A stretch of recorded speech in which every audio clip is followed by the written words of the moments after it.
So hello, welcome to trigonometry lecture 2। So यहाँ पे आज मैं आपको कुछ बताऊँगी ट्रिग्नोमेट्री के बारे में जो मैंने सीखा है, और मैं आपको वही बताऊँगी मेरे ही तरीके से। आई होप आपको ये समझ आए और आपको अच्छा भी लगे।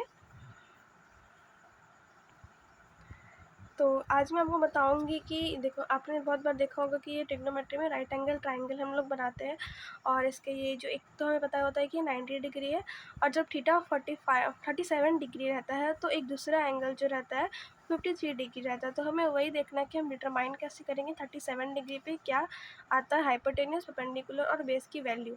सो इसे याद करने का एक सिंपल ट्रिक है जो मेरे सर ने मुझे बताया है, और आपको भी मैं वही बताने वाली हूँ। तो देखो, सबसे पहले हमें क्या करना है, हमें जैसे लिख लेना है कि साइन 37 डिग्री और कॉस 37 डिग्री एंड उसके बाद tan 37 degree. According to this मैं आपको जो बताने वाली हूँ उसके अकॉर्डिंग, जैसे कि मैंने पिछले पेज पे पढ़ा था, और जो कि साइन होता है वो एक इंक्रीजिंग फंक्शन होता है, और टैन जो होता है वो भी एक इंक्रीजिंग फंक्शन होता है, और जो कॉज होता है वो एक डिक्रीजिंग फंक्शन होता है। तो जैसे कि हमें यहाँ पे देखना है जो साइन इंक्रीजिंग फंक्शन होगा उसके अकॉर्डिंग देखो, यहाँ पे जो साइन है 3 छोटा है और 5 बड़ा है।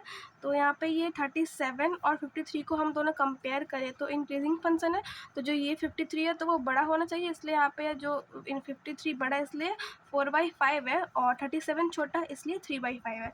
ये आपको समझ आया होगा। उसके बाद हम देखिए 10 की बात जो करें तो यहाँ पे देखो 37 छोटा है और 53 बड़ा है, तो 53 में ये बड़ा नंबर होना चाहिए इसलिए 4/3 है, और 37 छोटा है इसलिए यहाँ पे छोटा नंबर होना चाहिए जो कि 3/4 है। और कॉस की बात करें तो कॉस एक डिक्रीजिंग फंक्शन है, इसलिए कॉस 53 जो है वो यहाँ पे छोटा है 3/5 है, और कॉस 37 जो है वो बड़ा है यानी कि 4/5 है। तो ये आई होप आपको समझ आया होगा इसका पीछे है। अब पाइथागोरस थ्योरम तो सबको पता ही होगा, क्योंकि ये बचपन से हम पढ़ते ही आ रहे हैं, जो कि hypotenuse square is equals to perpendicular square plus base square. अगर ये हमें पता है तो यहाँ से हमारा मोस्ट ऑफ द क्वेश्चंस हम सॉल्व कर लेते हैं। तो यहाँ पे क्वेश्चन ऐसे कि आपको दिख रहा होगा, if tan theta is equals to 2 then find cos theta and sin theta. यहाँ पे tan थीटा की वैल्यू दी हुई है जो कि 2 है, तो हमें इसको क्वेश्चन को सॉल्व करना है। तो जैसे कि आपको पता होगा tan theta which is equals to p/b, और ऐसे ही सारे होते हैं sin थीटा।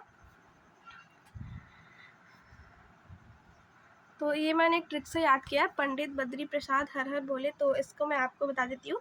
जो p/h होता है वो साइन होता है, पंडित बद्री साइन, ये कॉज होता है बद्री पंडित बद्री प्रसाद हर हर बोले, और b/h कॉज होता है, और tan p/b होता है। ठीक है, तो ये आप लोग को समझ आ गया होगा। तो यहाँ पे हमारे tan का फॉर्मूला हमने लिख लिया, tan is equals to p/b, और यहाँ पे इसका जो हमें दिया हुआ है थीटा की वैल्यू वो हम यहाँ पे 2 बैठा देंगे।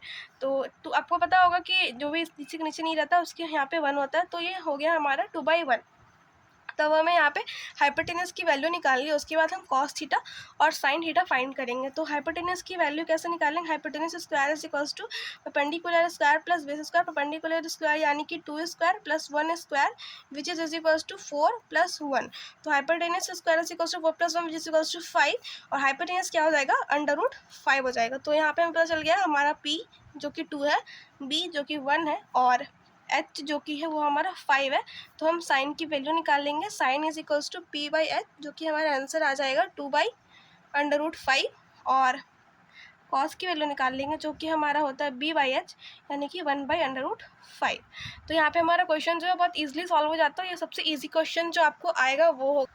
ओके, सो नेक्स्ट क्वेश्चन हम यहाँ पे देख पा रहे हैं, sine theta is equals to 2 then find value of cos theta and tan theta. इसका जो आंसर मैंने लिखा है यहाँ पे नॉट पॉसिबल है, वो आपको मैं एक्सप्लेन करती हूँ नॉट पॉसिबल कैसे। क्योंकि देखो, जब हम साइन थीटा लेते हैं, साइन थीटा क्या होता है p/h, और हमारे यहाँ पे ये आंसर क्या है, p यानी कि 2 है और h यानी कि 1 है। तो हमें यहाँ पे देखने को मिलता है, जो मेरे सर ने मुझे बताया है, कि जो हाइपोटेन्यूस है वो कभी भी छोटा नहीं हो सकता है परपेंडिकुलर से। Hypotenuse is always greater than perpendicular, so any number greater than hypotenuse is not right. So इसलिए हमारे यहाँ पे साइन जो है वो सही नहीं है, इसलिए हम इसके आगे की वैल्यू फाइंड नहीं कर पाएंगे क्योंकि ये हमारा गलत है। आई होप आपको ये समझ आ गया होगा। यहाँ पे भी सेम क्वेश्चन रिपीट हुआ है, sine theta is equals to 2/3, जो कि हम जानते हैं कि ये ऊपर वाला p होगा और नीचे वाला h होगा। तो हमें यहाँ पे देखने को मिल रहा है कि जो नीचे वाला h है वो ऊपर वाले p से बड़ा है, तो इसलिए ये हमारा इक्वेशन सही है। और इसके आगे हमने इसको सॉल्व भी कर लिया, तो आप देख सकते हो इसको मैंने सॉल्व कर लिया, इसका आंसर जो है वो आ चुका है। ईजी है इसलिए मैं आपको नहीं बता रही हूँ।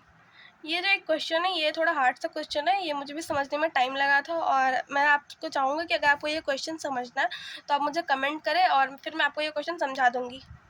देखो ये क्वेश्चन भी एक अच्छा क्वेश्चन है जो मेरे सर ने मुझे कराया था। तो आप ये क्वेश्चन पढ़ो। From a point on level ground between two vertical towers that are d meter apart, the angle of elevation to the top of the nearer and the farther tower are theta and phi respectively. Assuming the observer is x meter from the nearer tower, what is the difference in height of the tower? की height का हमें difference बताना है, ठीक है।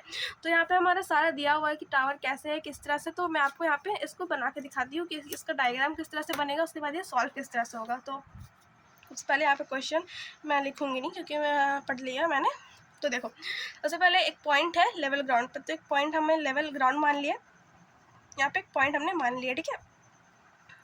Level ground between two vertical tower, यहाँ पे हम दो वर्टिकल टावर बना लेंगे that are d metre apart. ये दोनों की मीटर डिस्टेंस कितनी है, ये दोनों का डिस्टेंस है d मीटर, ठीक है। उसके बाद हम क्या देखेंगे, angle of elevation to the top of the nearer tower and the far tower are, इसकी एंगल ऑफ एलिवेशन को हम मान लेते हैं थीटा और इसकी एंगल ऑफ एलिवेशन को मान लेते हैं फाई, और ये इन दोनों को हमने मान लिया, ठीक है। Assuming the observer x metre the near tower, ये नियरर टावर के जो ऑब्जर्वर है वो यहाँ पे एक्स मीटर पे खड़े हैं, ठीक है। तो ये यहाँ पे इतना डिस्टेंस क्या होगा, एक्स मीटर होगा, या बाकी का डी हो गया, तो ये क्या हो जाएगा, डी माइनस एक्स हो जाएगा ये पूरा, ठीक है। इसके बाद हमें इसको सॉल्व करना है। देखो यहाँ पे ऐसे ही मैंने यहाँ पे इसको सॉल्व किया है, तो इसको ऐसे ही आगे करके सॉल्व करना है। इसको मैंने यहाँ पे सॉल्व किया, आप देख सकते हो। इसको ऐसे आगे करके सॉल्व करना है। अगर आपको इसका सॉल्यूशन जानना है कि इसको कैसे सॉल्व किया, मैंने आपको यहाँ पे बता दिया कि किस तरह से होगा, बट आपको अगर सॉल्यूशन इसका जानना है किस तरह से हुआ है तो फिर मैं आपको बता दूँगी, आप वीडियो पे कमेंट कर देना। तो आई होप आपको तो समझ आया होगा। अगर आपको इसका और इसका आपको सॉल्यूशन चाहिए तो आप मुझे कमेंट कर देना, मैं आपको बता दूँगी दूसरी वीडियो पर। और आज के लिए इतना ही करते हैं, अगली वीडियो में और कुछ पढ़ेंगे, ठीक है। Thank you.